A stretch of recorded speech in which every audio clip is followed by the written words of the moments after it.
We got a points redemption from Objectivist Hawk, who says, when you come back, could you hawk pill me on offensive realism versus defensive realism? And I'm happy to do that. Spooky might be happy to do that as well. I will say, just as a preface, when I talk about offensive realism, there are kind of two distinctions. There's the term that John Mearsheimer kind of coined around that he kind of identifies as when he's not really offensive. And then there's what we generally use to practically... he is offensive. Don't get it twisted. He's grotesque, but he's grotesque realism. But like then you got people like John Bolton and whatnot, which are clearly way more like John Mearsheimer calls John Bolton a war hawk, lunatic, that sort of thing, right?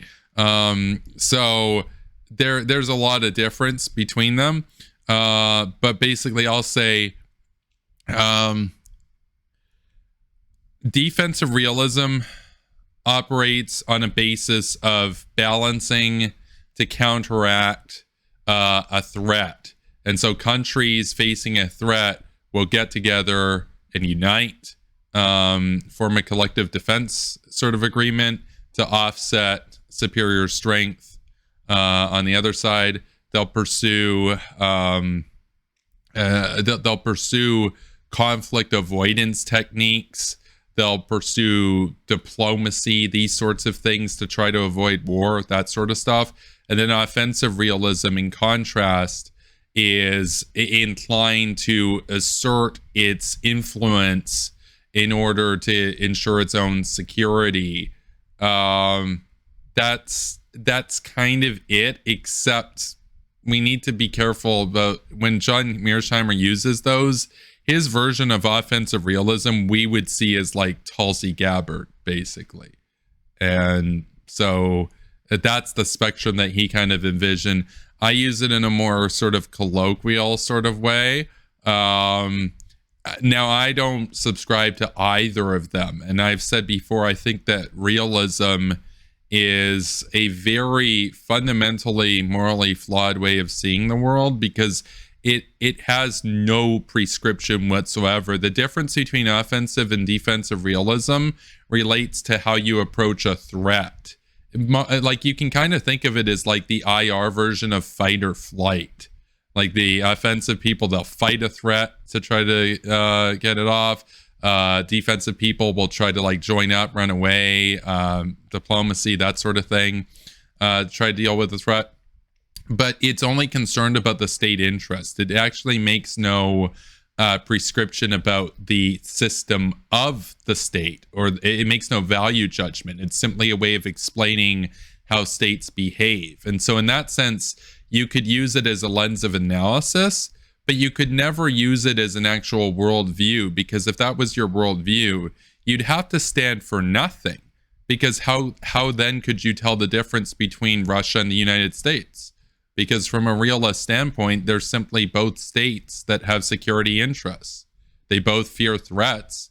They both pursue measures to avoid threats and to secure their influence in the international system. I would say the main thing that I agree with structural realists on, the main thing that I would agree with John Mearsheimer on an academic level, and I think he's 100% correct about this, is that more so than anything else in the international system, the thing that defines, the thing that dictates behavior, the thing that basically explains why the geopolitical world is the way it is anarchy. In other words, what that means is, well, states are orderly, and well, in states, if you rob a bank, you'll go to jail, and somebody will call the cops on you, and the state will use their monopoly on violence to arrest you, detain you, apprehend you, put you on trial, put you in prison, whatever. On the international level, that does not exist.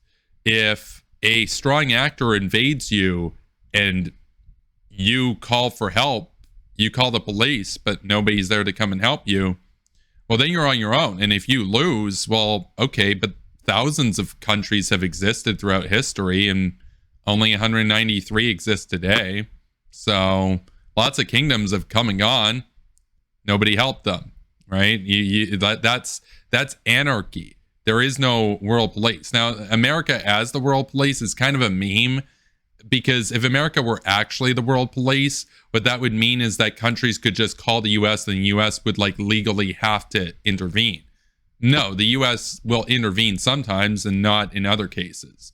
They're more like a good Samaritan, but sometimes they'll ignore situations. A police force would actually be compelled to act.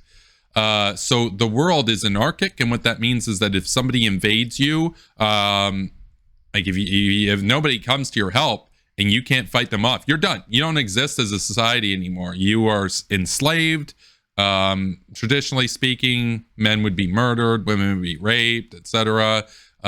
Survivors enslaved, that sort of thing, and then you'd be amalgamated and assimilated into the new empire, basically. That's how wars usually go. And so realism, structural realism, basically, that Mearsheimer talks about with offensive and defensive realism, those offensive and defensive systems are coping mechanisms, defense mechanisms of how states survive in an anarchic world. And both of them should ultimately be rejected, because neither of them have any moral prescriptions to say about democracy or fascism or communism or human rights or capitalism or anything. They're only about the self-preservation of the state. But some states, if you have a moral compass, unlike John Mearsheimer, are not worth preserving. So I'm a liberal unilateralist, liberal hawk. Basically, imagine an offensive realist, or I guess a hyper-offensive realist, who has a liberal agenda, basically, who has a clear side, who is able to use structural realist analyses to understand why Russia and North Korea do what they do, but not fall in love with them because I realize that they're scared. No, I say, good, they should be scared. How can we destroy them? How can we neutralize them? How can we assure our unipolarity and avoid their unipolarity? How can we consolidate the world for liberalism and vanquish fascism, basically? Because I'm ultimately in the service of an ideology. I'm not in the service of any state. Like, if Canada became fascist, I would leave Canada. I've got no, like, Canada is a great country because it's a liberal democracy, right? If it wasn't those things, it wouldn't be a great country. So in that sense, I'm loyal to Canada. Like if somebody invades Canada, like if Russia invaded Canada or whatever, well, you've got to fight the invaders and everything.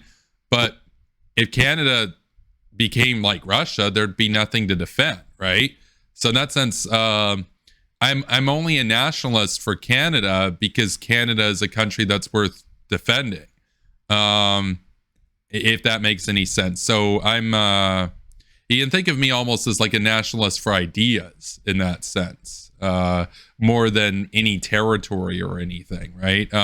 So anyway, that's kind of a long explanation for me on why they're both wrong on a prescriptive side, but from an analysis side, offensive realism has a lot of merit. But John Mearsheimer is an anti-Semite, and John Mearsheimer is Putin's. I was almost about to say a word that we can't say on Twitch, but you can figure it out. So, yeah. There's so many options. So, yeah, no. I would co-sign all of that. I also don't consider myself to be a realist of any kind, and I'm often quite frustrated with them. Yeah. Although when I talk about realists, I'm usually thinking of defensive realists. Yeah. Offensive realists, I feel like, are a bit rarer to come across. That's why we call them rare bolt. But we have a lot of common ground with him. He offers a lot of very useful analysis, but we have differing values to a degree. So I'm not just going to repeat everything you said. This actually, I think it's useful to try to apply these debates to maybe a more local scene sometimes to help people understand, because I've been thinking a lot about this recently. So you're saying you're not in service to a state, you're in service to an ideology. I have this kind of thought when it comes to the debate within the US over, are you pro states' rights or are you pro federal rights? Mm-hmm. And I think, well, that's very complicated because I actually don't have a loyalty to either system, and I will use either system when it benefits me, because ultimately I'm serving values that I think transcend that. So if I think that you have a chance of offering federal protections for people, I will pursue that and I will big up that. And I think that that'll be entirely worthwhile. But then there's going to be times when the federal government is not on the side of liberty. And so in that case, I have to support states' rights. I have to support, this happens for marijuana legalization. This was the case for gay marriage before it was federally recognized, but there's a chance that that could be revoked. We really, there's a lot of things that are up in the air right now. So there's a lot of people who will try to say, "Oh, look, you're a hypocrite. You were big upping, you know, I don't know, Colorado legalizing marijuana, but now you're big upping the federal government." I don't think there's any hypocrisy involved, though. I think it's called being opportunistic and politically savvy, and pursuing an agenda that is in line with your values. But if I think that one system is superior at getting those values and still protecting those liberties, then I will pursue it. And I'll be happy to drop anything that I was supporting before, because systems come and go, but values are forever. They're forever. Well, it's the same reason why we are war hawks for the war in Iraq in 2003, but we're anti-war when it comes to Putin invading and trying to subjugate Ukraine, right? Because one was a war to topple a fascist regime. The other is a war of a fascist regime to expand its dominion, basically. Isn't that a little hypocritical? Got him. Got him. Owned. Oh, no, I got owned, dude. It's like... You're done. Owned. Yeah, we're over. Cool Game Rising over. Hello, everyone. Kevin Castley here. 3 years ago, I started Superpower Broadcasting because I was sick and tired of living in the era of cringe, where everyone from the far right to the far left is united against the liberal world, against democracy, against freedom. And so here I am making videos calling out all of the fringe and cringe lunatics and standing up for the liberal world order and all the values that we care about. So if you appreciate what I do, definitely consider joining my Patreon. That's patreon.com/superpowerbroadcasting.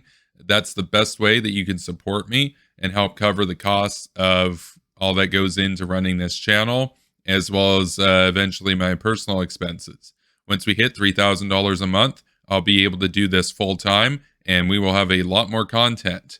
As it stands right now, patrons help power daily content as it is, and I appreciate all of your support.